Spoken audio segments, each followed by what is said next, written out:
Keputusan Presiden Republik Indonesia tentang penggantian beberapa Menteri Negara Kabinet Kerja periode tahun 2014-2019. 8. Saudara Budi Karya Sumadi, Menteri Perhubungan.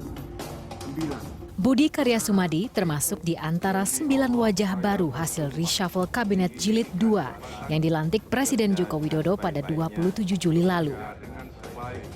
Budi Karya Sumadi dipercaya Presiden menjadi Menteri Perhubungan menggantikan Ignatius Jonan.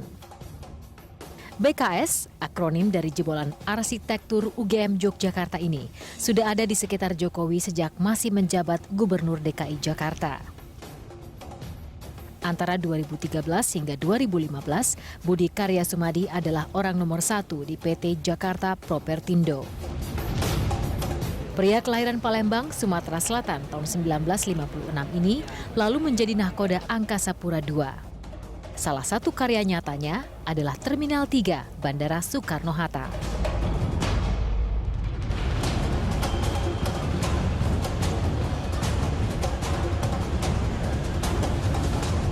Tugas baru yang diamanahkan pada Budi Karya Sumadi sekarang makin berat. Antara lain memastikan tol laut sebagai tulang punggung poros maritim berjalan. Tugas lainnya seabrek, dari membenahi sektor transportasi hingga menyiapkan angkutan dan infrastruktur mudik yang nyaman dan aman. Publik kini menunggu gebrakan Menteri Perhubungan baru. Pemirsa, apa kabar Anda? Senang sekali saya dan Bos Lamun bisa berjumpa kembali dengan Anda dalam DBS To The Point. Tamu saya kali ini istimewa, termasuk orang kepercayaan Presiden Joko Widodo. Tamu saya sudah dekat dengan Jokowi saat Jokowi masih menjabat sebagai Gubernur DKI. Tokoh ini adalah arsitek di balik Terminal 3 Bandara Soekarno-Hatta. Karirnya melesat tinggi ketika di akhir Juli lalu Presiden Jokowi mempercayakannya menjadi Menteri Perhubungan menggantikan Ignatius Jonan. Ini adalah pertemuan saya untuk kedua kalinya. Pertemuan pertama, kalau Anda masih ingat, pada 31 Mei yang lalu. Pada saat itu, tamu saya ini masih menjabat sebagai Direktur Utama Angkasa Pura II. Langsung saja kita sapa Budi Karya Sumadi, Menteri Perhubungan Republik Indonesia. Mas Budi, terima kasih. Terima kasih, siapa sih, Mas? Ada yang berbeda kali di pertemuan kita, Mas. Pertemuan 31 Mei yang lalu tidak ada PIN di sini. Sekarang sudah ada PIN. Jadi Mas, ya. Pak Menteri, bagaimana perbedaan rasanya?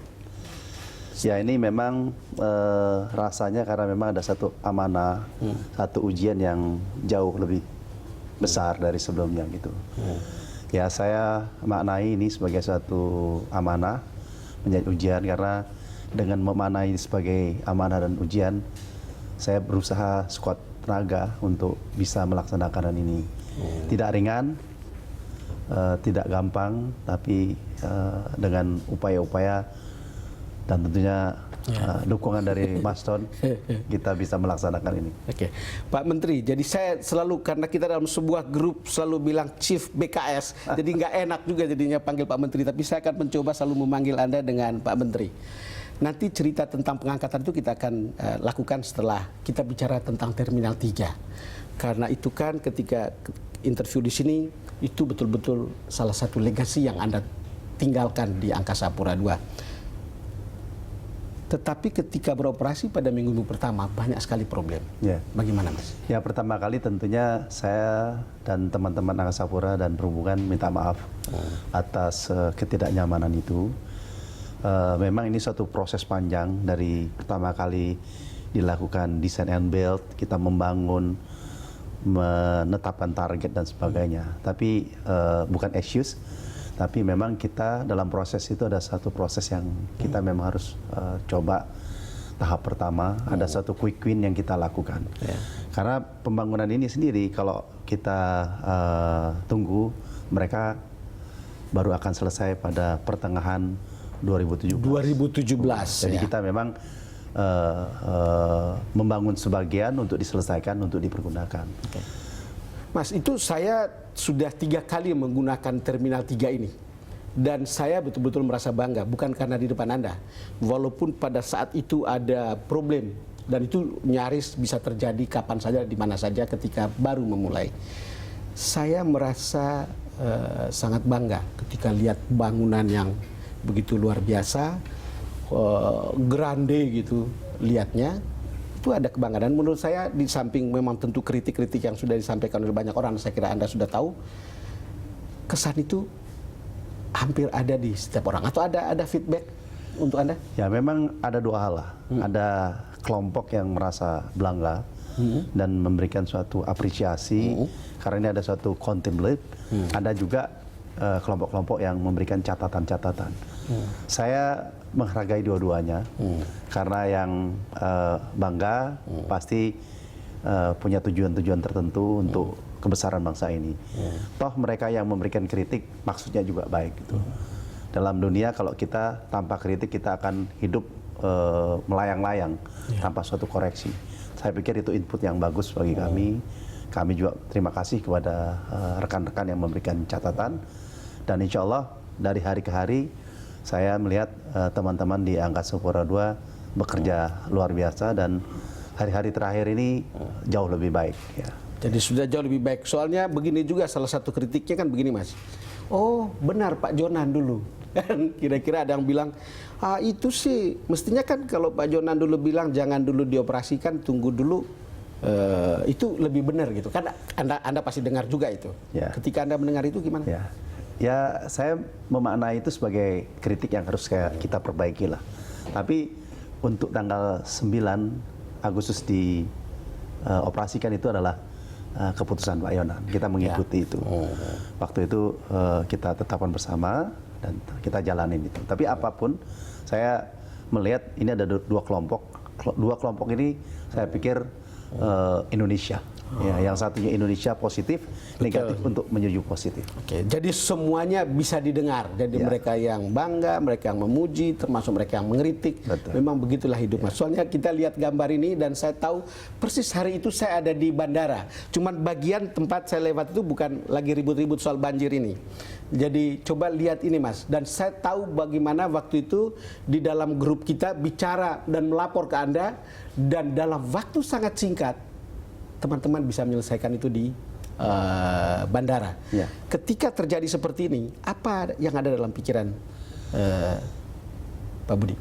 Ya, pada saat kejadian itu saya sebenarnya sedang mengantar seorang tamu dan melihat kejadian itu ya.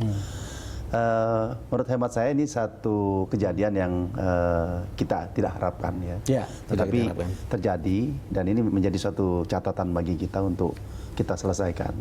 Dan teman-teman sudah bisa menyelesaikan dengan baik ya, insya Allah dalam waktu dekat ini tidak mungkin terjadi lagi. Menarik sekali bagi saya pada waktu itu adalah kecepatan menanganinya dan kecepatan untuk memberitahukan kepada publik apa yang sesungguhnya terjadi. Hal yang mungkin di masa dulu itu sering orang bisa sembunyikan begitu, Mas. Sekarang ini kan sudah tidak bisa. Gambarnya itu cepat sekali beredar. Itu soal cara Anda menyikapi kritik dan input, bukan? Ya. Jadi memang kita lihat, karena kita lihat ada satu problem dan masyarakat itu memberikan informasi apa yang terjadi, kami langsung merespon dengan beberapa teman-teman media menyatakan bahwa saya memang ini terjadi demikian. Dan kami meminta maaf, lalu berusaha untuk menyelesaikan. Dalam waktu kurang dari 1 jam itu selesai semuanya. Dan benar Pak Don, kita memang harus jujur dengan apa yang ada di lapangan, dan kejujuran itulah memberikan modal bagi kita semua untuk dapat menyelesaikan baik itu secara teknis maupun komunikasi kepada banyak pihak. Pegang kata kuncinya, kejujuran itulah jadi modal yang bagus. Ya, saya kira itu sudah sikap pejabat di era yang baru, Mas. Ya. Lalu kemudian kita selalu berpikir, karena saya sudah bilang saya 3 kali sudah melalui bandara Terminal 3 itu, saya pikir akan ada lagi nggak bandara-bandara lain yang akan punya model yang mirip sama tapi skalanya lebih kecil. Jadi memang dalam waktu yang singkat saya mengunjungi 2 tempat, yaitu di Jogja dan di Semarang. Jogja dan Semarang. Jogja akan membangun tidak sebesar Soekarno-Hatta tapi cukup besar, dan itu juga bisa mewakili suatu bandara yang cukup terhormat. Berarti bandara barunya ini Bandara ya? baru. Oke. Saya udah ketemu Pak Sultan. Semarang juga akan dilakukan pembangunan gitu ya. Banjarmasin akan dilakukan pembangunan. Di Silangit yang walaupun skalanya lebih kecil akan dilakukan pembangunan. Jadi kita sedang melakukan suatu pengembangan pembangunan bandara yang banyak sekali, bahkan di kota-kota kecil kita lakukan pembangunan itu. Wow, jadi banyak orang berharap dan itu akan ada di periode Anda jadi Menteri Perhubungan. Perhubungan juga akan kerjasama dengan AP12 dan kita juga akan mengundang investor untuk membangun sehingga ada dana masuk ke bandara-bandara ini dan ada rasa memiliki dari investor. Katakan kemarin saya ketemu dengan Dubes Australia untuk saya tawarkan beberapa bandara di Lombok, Labuan Bajo, kita undang mereka. Labuan untuk Bajo masuk. tempat saya, Mas. Waduh, pas banget itu. Gimana kalau tiba-tiba bandara itu sebesar bandara di Denpasar? Dan saya lihat NTT punya prospek untuk menjadi destinasi wisata yang luar Untuk biasa. wisata. Mas, kita jeda dulu. Ya. Pemirsa, kami akan segera kembali. Pak Jokowi itu ingin semua itu harus dikerjakan dengan tekun, harus segera jadi dan memberikan